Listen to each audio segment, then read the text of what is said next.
On va faire le petit point sur le groupe. J'imagine que tu as peut-être un groupe au complet. Oui, au complet. Voilà. Rien à dire alors. Non. Comment on aborde cette rencontre? On sait que c'est plus compliqué en championnat, mais en Coupe d'Europe, ça marche bien. Tout simplement, voilà. Comment on aborde ce match décisif pour un passage en huitième de finale? Oui, d'abord, c'est, je pense, une chance pour le club, pour les joueurs, pour nous, de pouvoir jouer un match dans ces conditions-là. Les joueurs ont fait aussi déjà le job en se qualifiant pour le tour suivant et en sortant des poules, donc c'est à souligner. Maintenant, c'est un match qui donnera la possibilité à une des deux équipes de finir première et de se qualifier directement en huitième de finale. Donc l'enjeu, il est là. Comment on l'aborde? On l'aborde d'abord avec appétit, parce qu'encore une fois, c'est une chance de pouvoir jouer ces matchs-là. Il faut bien le considérer. On l'aborde aussi avec beaucoup de respect pour cette équipe de Villarreal, qui est une équipe composée de joueurs très expérimentés, très expérimentés. Et dans ce genre de rencontres, l'expérience compte beaucoup également. Je m'amusais à répertorier ce matin, lors de la finale, il y a 2 ans, lorsqu'ils ont gagné l'Europa League, les joueurs qui avaient débuté cette finale et qui pourront encore potentiellement peuvent être sur le terrain demain au coup d'envoi. Et il y en a 5 ou 6. Foyt, Albiol, Parreiro, Capu, Moreno, Trigueros. C'est des joueurs qui, il y a 2 ans, étaient titulaires en finale d'Europa League et qui potentiellement peuvent l'être encore demain. Donc c'est un groupe très expérimenté qu'on va affronter, qui est sur une bonne dynamique aussi. Ils ont changé 3 fois d'entraîneur depuis le début de saison, donc ils ont eu des problématiques.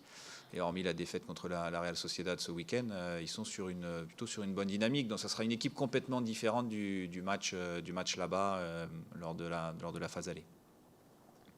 Tu as connu, Julien, beaucoup d'aventures sympas en coupe. Évidemment, il y a eu 2019, même 2021 ou avec le 8e de finale contre Arsenal. Ouais. Ça permet d'avoir une bouffée d'oxygène. C'est vrai qu'on se souvient de 2019, par exemple, vous finissez que 10e en Ligue 1. Pour autant, tout le monde se souvient de la finale de la Coupe de France. Est-ce que c'est important pour les émotions, justement, là? Est-ce que ces coupes doivent servir à ça, finalement, pour Rennes, maintenant? Arsenal, c'était aussi en 2019. Tout était la même année. 2021, c'était la Ligue des Champions. Mais c'était aussi sympa, même si c'était à huis clos et donc des émotions complètement différentes. Mais oui, tu as dit le mot juste. C'est le partage d'émotions. C'est la possibilité aussi pour ce groupe, et on en a parlé avant-hier, en cas de résultat positif demain et d'une qualification directe en huitième de finale de Coupe d'Europe, d'être le deuxième groupe rennais à jouer un huitième de finale de Coupe d'Europe. C'est arrivé une seule fois dans l'histoire du club, et donc ils ont la possibilité de rentrer dans l'histoire du club en faisant un résultat positif demain. Et c'est quelque chose qu'on a abordé ensemble, et c'est un challenge aussi pour eux à relever. Je pense que c'est un challenge qui doit les sublimer, les exciter forcément aussi, mais il ne faudra pas faire n'importe quoi, parce que les émotions, il faudra être capable aussi de les contrôler sur le match de demain. Ça sera hyper important. On sera poussé par un public aussi certainement qui sera très chaud et qui sera derrière nous, ça c'est une évidence. Et donc on devra trouver le juste milieu entre la motivation, l'ambition et aussi le contrôle des émotions. Qu'est-ce que ça change qu'un nul suffise dans l'approche? Pas grand-chose, je pense, au départ. Je pense pas grand-chose. Surtout ne pas considérer qu'il faille aborder le match en se contentant d'un match nul, parce que c'est la moins bonne chose à faire. Ensuite, dans l'histoire du match, ça sera peut-être à considérer sur une fin de rencontre ou sur une deuxième partie de rencontre. Mais dans un premier temps, je pense qu'il faut faire abstraction de tout ça. Tu parlais de l'expérience de Villarreal. En quoi tu vas te servir de l'expérience que tu as vécue toi cette année 2018-2019? Il y a eu des matchs couperés, des matchs importants à aborder que vous aviez passés pour certains. Malheureusement, à la fin, c'était Arsenal. Ouais, c'est difficile de comparer les époques, mais moi, ce que j'en ai ressorti comme expérience personnelle, c'est qu'il faut profiter du moment et jouer les matchs à fond sans regret, et surtout s'engager pleinement dans la rencontre dès la première seconde. Voilà. On voit que pour l'instant, plutôt un groupe qui est à réaction, et il faudra être dans l'action demain. Et ça, je pense que c'est un élément aussi important dont on discutera dans l'avant-match avec les groupes et avec les joueurs. Mais voilà, d'être dans l'action, de ne pas avoir de regrets surtout, parce que c'est des moments qui sont pas réguliers dans une carrière. Voilà, donc il faut en profiter, et surtout il faut les aborder avec cet appétit-là et cette ambition-là, de le jouer pleinement, de s'engager pleinement. Ensuite, il y aura un résultat, un rapport de force qui s'installera sur le terrain. Ça, on peut pas déterminer encore le résultat final, mais ce qui est certain, c'est qu'il ne faut pas sortir de ce match-là avec des regrets. Je reviens sur l'histoire des coupes. Est-ce que c'est difficile de se fixer des objectifs en coupe, justement. Le championnat, c'est une chose. Là, c'est vrai qu'on se dit forcément que Rennes, cette saison, peut-être que c'est par les coupes qu'il va y avoir des choses qui vont se passer positives. C'est difficile comme ça d'évoquer ça avec le groupe, de se dire, voilà, aujourd'hui, il y a la Coupe d'Europe, peut-être la Coupe de France plus tard. Ouais, non, c'est tellement dépendant de plein de facteurs, de tirage, enfin de plein d'éléments en fait. Donc, et puis hiérarchiser les compétitions au mois de décembre, je pense pas que ça soit la meilleure chose à faire non plus. Voilà, c'est pas des bons messages à envoyer à un groupe de joueurs. Ça voudrait dire qu'on a déjà fait abstraction sur le championnat. Et le championnat, il y a une réalité voilà, qui existe. Et la priorité, ça sera d'abord, dans un premier temps, de s'extirper de la zone dans laquelle nous nous retrouvons. Mais c'est des matchs, oui, les matchs de Coupe d'Europe, c'est des matchs, en termes d'atmosphère encore, c'est des matchs différents. Très clairement, c'est des matchs différents. Et il faut les aborder comme tels, encore une fois, avec l'appétit qui va avec et l'ambition qui doit aussi se dégager du groupe demain. Martin, bonjour. Juste, quel est ton sentiment à toi sur cette saison, entre justement la possibilité de se qualifier pour les huitièmes en Ligue Europa et puis les ambitions qui se sont un peu envolées, les ambitions d'Europe, disons, qui se sont un peu envolées en championnat? Si on fait l'état des lieux aujourd'hui, c'est sûr qu'on doit revoir nos objectifs et c'est pas une honte de le faire. Voilà, demain on a la possibilité de terminer premier du groupe, donc c'est ce qu'on ambitionne. Et je pense que les matchs comme ça d'Europa League peuvent nous donner la possibilité aussi d'engranger de la confiance pour les deux prochains matchs de championnat aussi qui arrivent avant la trêve. Comment tu abordes de retrouver Villarreal après la petite mésaventure de l'aller pour toi, ce pénalty raté? Est-ce que tu es revanchard particulièrement? Non, pas particulièrement. Je pense que c'est un penalty raté, même si le gardien fait bien les choses aussi. Ça m'arrivera encore peut-être, ça arrive à beaucoup de nombre de joueurs. Ça fait partie du football, c'est aussi la beauté de ce sport. Donc je ne me mets pas de pression particulière par rapport à demain ou un esprit revanchard. J'aborde les matchs les uns après les autres, dans l'esprit d'aider mes coéquipiers, mon équipe. Et si je peux les aider en étant décisif, je suis preneur. Martin, ce visage en Coupe d'Europe que vous montrez, qui est plutôt emballant, et ce championnat de Ligue 1 compliqué, comment tu l'expliques, toi? C'est difficile de donner des explications. Nous, on aborde les matchs les uns après les autres et on ne calcule pas, que ce soit en championnat ou en Coupe d'Europe. Il n'y a pas de différence dans l'approche. Même si on sait que les matchs de Coupe d'Europe sont souvent particuliers dans l'intensité. Si j'avais les explications, je pense qu'aujourd'hui, on ne me poserait pas cette question. Et ce serait plus simple pour les matchs de championnat. Julien, toi, comment tu l'expliques? Un peu la même question qu'à Martin, où en plus on a vu cette équipe montrer des valeurs de caractère très régulièrement dans les matchs de Coupe d'Europe qu'on voit peut-être parfois un peu moins en championnat. C'est difficile, j'ai pas beaucoup de recul pour l'instant dans le vécu avec ce groupe de joueurs-là, donc c'est difficile pour moi de répondre à ça. Parfois, tout n'est pas explicable, parfois, mais en l'occurrence, là, j'ai pas suffisamment d'éléments pour pouvoir répondre précisément à ta question. Tu as parlé parfois de restaurer la confiance chez certains joueurs. Est-ce que tu sens un mal-être un peu chez Arnaud Kalimuendo qui est un peu... Non, alors je n'ai pas envie d'individualiser cette problématique-là, parce que je pense qu'elle est assez générale.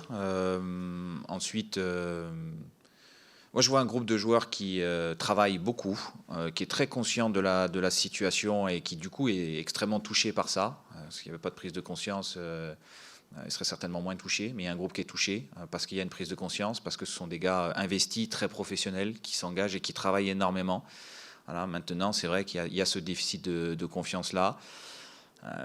Je pense qu'un des conseils qu'on peut donner, bien évidemment, c'est de se réfugier aussi dans le travail, de beaucoup échanger, de rester très ouvert dans cette période, parce que les attaquants peuvent traverser des périodes comme ça. Et encore une fois, je ne veux pas individualiser la problématique.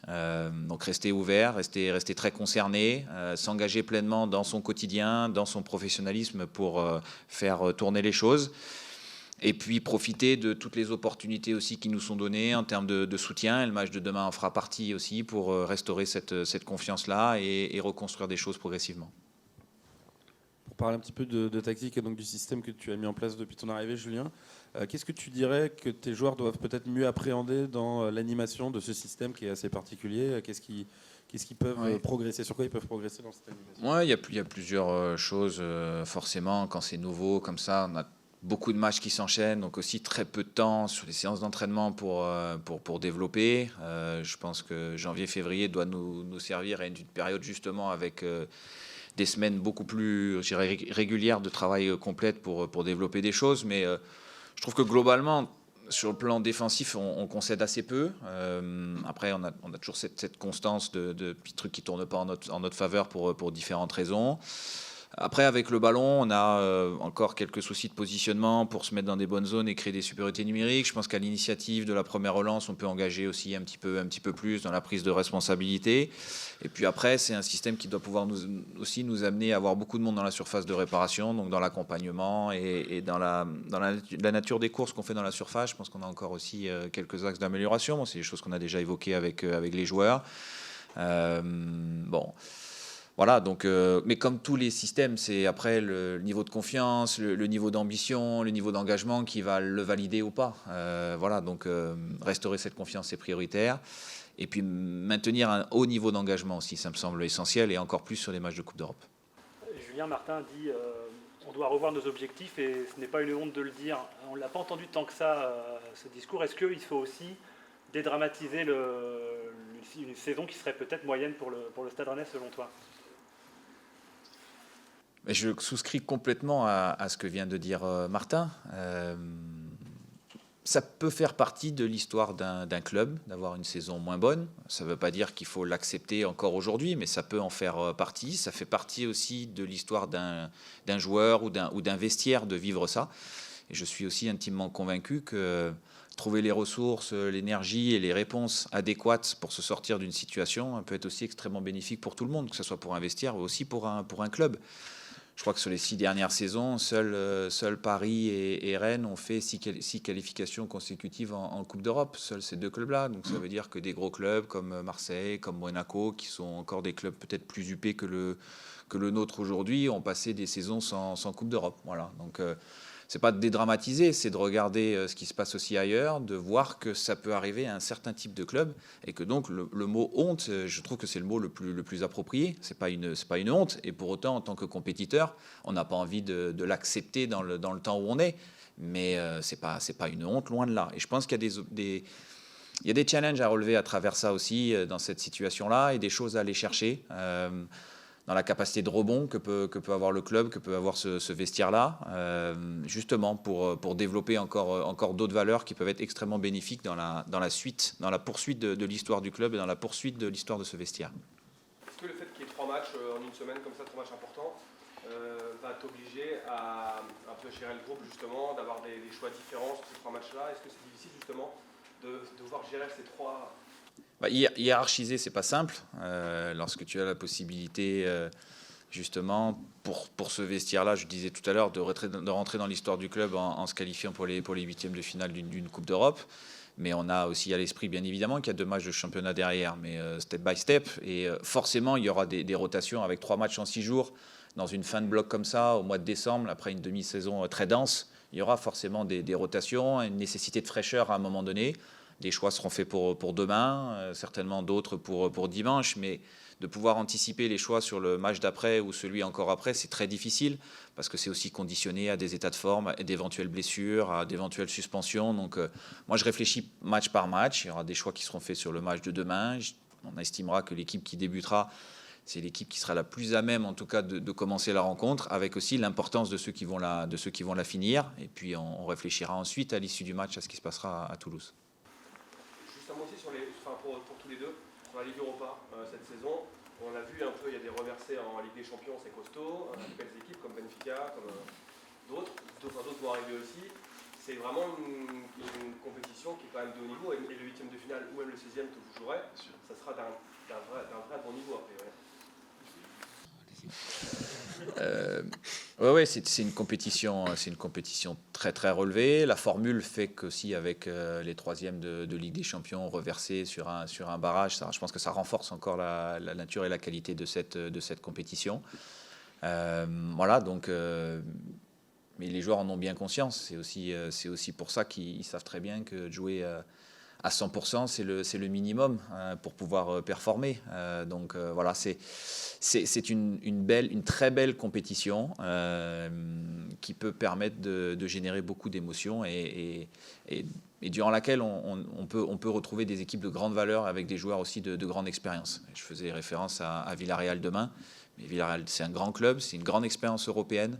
On a pu voir hier entre le Lens Séville que même le Séville avec 10 absents, parce qu'il manquait 10 joueurs majeurs à Séville sur le match d'hier, mais que ce Séville-là, sans 10 joueurs majeurs, avait fourni collectivement en tout cas de très très bonnes choses. Félicitations à Lens pour leur qualification, c'était pas simple, mais sur ce match-là, les choses auraient peut-être pu tourner aussi dans l'autre sens. Voilà, on va affronter un Villarreal qui n'aura pas 10 absents demain, mais tout son groupe à disposition. Est-ce que tu penses qu'il y a des leçons à tirer du scénario de la saison dernière contre Fenerbahçe pour éviter justement, je ne sais pas si c'était resté un regret pour vous la saison dernière avec l'élimination en barrage contre le Shakhtar? Bien sûr qu'on peut tirer des leçons de notre épopée de la saison dernière. Voilà, on sait que si on termine deuxième du groupe, on aura 2 matchs supplémentaires à jouer. Donc si on peut s'éviter déjà avec un calendrier qui est déjà chargé, d'avoir des matchs supplémentaires à jouer. Julien, quel regard tu portes sur les clubs français en Coupe d'Europe cette saison qui vont tous sortir des poules, qui ont tous un printemps européen au moins? On verra Paris ce soir où ils seront. On a souvent décrié justement l'investissement qu'y mettaient parfois les clubs français. Est-ce que c'est une réponse, tu trouves, cette année, ou c'est la preuve de la qualité du foot de la Ligue 1? Je pense tout sujet, ça demande confirmation. Est-ce que ça sera une exception? Est-ce que ça sera une réelle embellie dans la durée? Je ne sais pas. En tout cas, aujourd'hui, c'est à mettre au crédit de tous ces clubs-là, d'avoir réussi à sortir des poules, d'avoir été convaincants pour très grande majorité d'entre eux dans cette phase de poule. Et ça n'en est que bénéfique, je pense, pour la Ligue 1, parce que ça veut dire aussi beaucoup d'expérience acquise et obtenue lors de ces matchs-là, et encore plus d'expérience acquise et obtenue dans les matchs à élimination directe qui vont arriver. Voilà. Ensuite, pour en tirer un véritable enseignement, je pense qu'il faut peut-être attendre 2 ou 3 saisons supplémentaires pour voir si ça se confirme. Mais ce que je constate aussi, c'est que la Ligue 1, à mon sens, devient de plus en plus difficile et de plus en plus homogène aussi. Donc, est-ce que ça y contribue?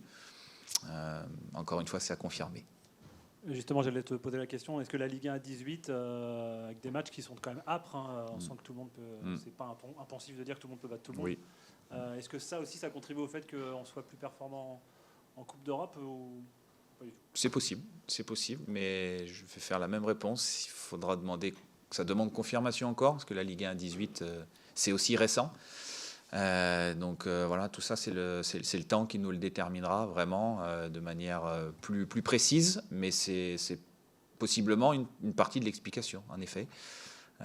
Avec aussi, je pense, certains clubs qui se qualifient de plus en plus régulièrement. Donc voilà, on retrouve Marseille, on retrouve Rennes, on retrouve Paris régulièrement. L'exception est certainement Toulouse, là, cette année.